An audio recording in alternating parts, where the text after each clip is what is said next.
Hello everyone, আসসালামু আলাইকুম। আপনারা সবাই কেমন আছেন? আশা করি ভালোই আছেন। আমি মসজিদের পাশ দিয়ে আসলে আমরা আজকে বাঘার ডিউটি ছিল, আমার ডিউটি টাইমে আমরা ডিউটি করতেছিলাম। হঠাৎ করে মসজিদের এদিকে এসে দেখে চোখ পড়ে গেল একটা মসজিদের ভিতরে কিছু যেন আছে। তারপরে দক্ষিণ মসজিদের ভিতরে একটা মেয়ে মানুষ হাতে তাবিজ না কি যেন বানাচ্ছে। এগুলা আসলে তাবিজ, এগুলো আমি বিশ্বাস করি না। হ্যাঁ, আল্লাহ রাসূল, আল্লাহ রাব্বুল আলামিন সৃষ্টিকর্তা, তাকে আমি যথেষ্ট রেসপেক্ট করি, বিশ্বাস করি এবং তাকে মনে প্রাণে মানার চেষ্টা করি। কিন্তু হঠাৎ করে দেখি চোখের সামনে সুন্দরী ললনা ঘুরতেছে। কী ব্যাপার, কি আমি একা, সাথে তিনজন? ও মাই গড! যাই হোক বন্ধুরা, এগুলো বাদ।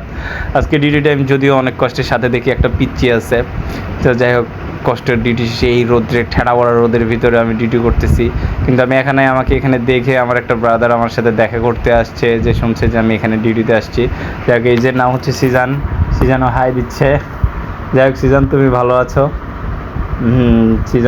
সিজানও ভালো আছে, তবে আমি চাই যে সিজান ভালো ছেলে একটা, যদিও সে আমাকে নিয়ে দেখতে আসছে, বলছে যে স্যার আপনি এখানে আসছেন, চলেন আপনাকে বাঘা মসজিদটা ঘুরে দেখাই।